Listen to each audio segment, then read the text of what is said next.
All right, let's get right into it.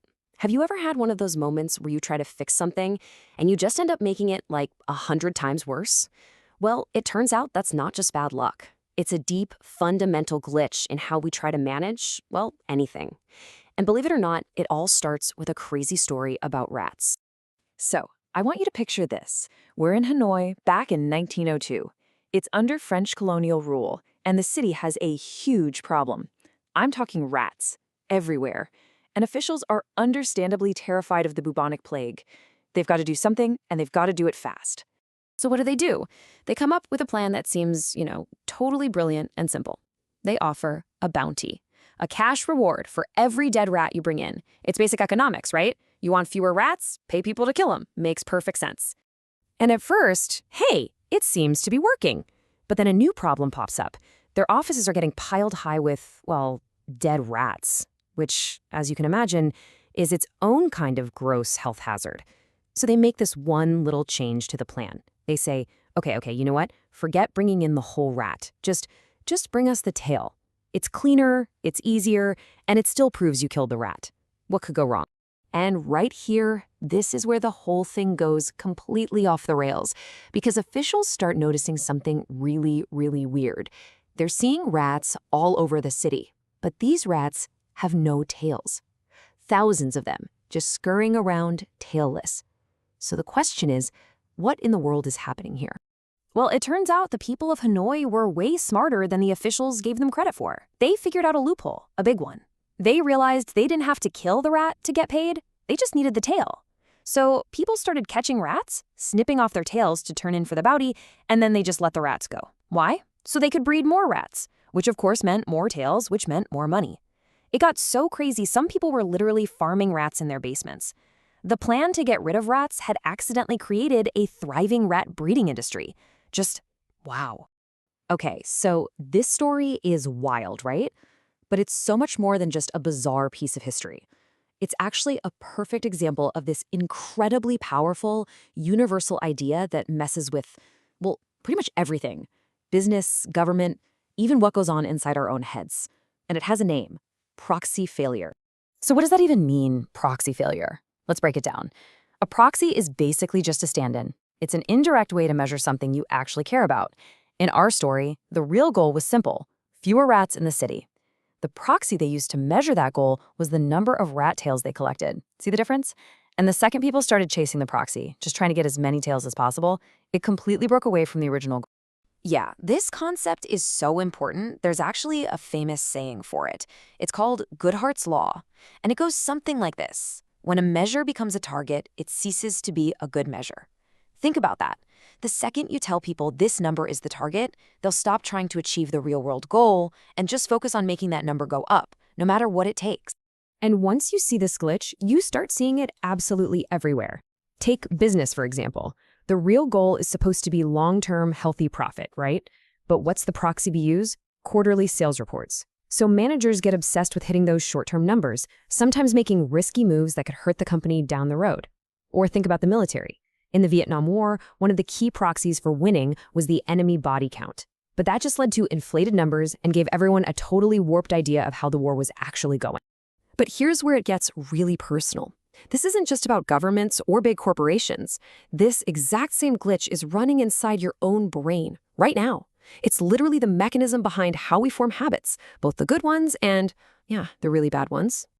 Okay, so to get this, you have to understand the crucial difference between liking something and wanting something. Liking is the actual pleasure, the good feeling. Wanting is the drive, the motivation to go get it. Now, your brain's real goal is your well-being. That's the liking part. But it uses a proxy to get there. And that proxy is a little chemical you've heard of called dopamine. And here's the kicker.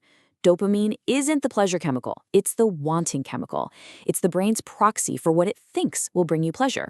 And this right here is the root of addiction. It's a biological proxy failure.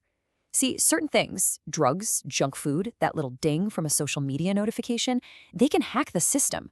They bypass the whole process and just dump a ton of dopamine into your brain. So your brain's reward system gets totally fooled. It starts to want that thing with an incredible intensity, even if you don't like it anymore, even if it's actively destroying your life. The proxy, dopamine, has been completely hijacked, and it's no longer connected to the real goal, which is your actual well-being.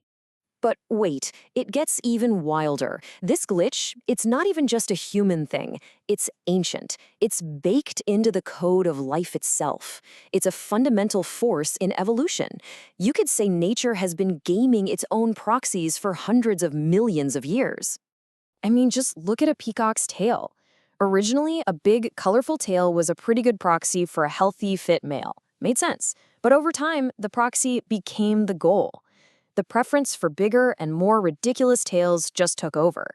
It's a process called runaway selection, and it leads these insane tails that are so big they actually make the peacock worse at surviving.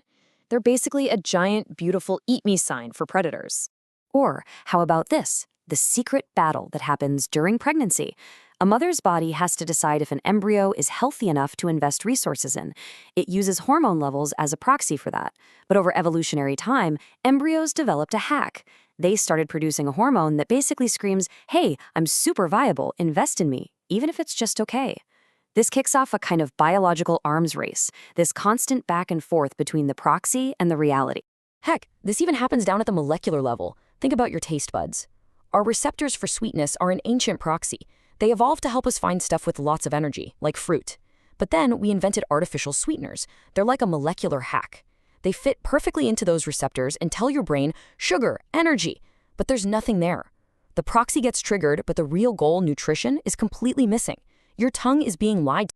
So, do you see the pattern? Rat tails, dopamine, peacock feathers, it's all the same story. Anytime you have a complex goal and you pick a simple, indirect way to measure it, you open the door for this cosmic glitch to sneak in and mess everything up. Now, to be clear, we can't just get rid of proxies. We kind of need them. The world is just way too complicated. Proxies give us a shortcut, a kind of tunnel vision that helps us make sense of it all. You know, a doctor uses blood pressure as a proxy for overall health. A business uses KPIs to track how it's doing. They're useful tools.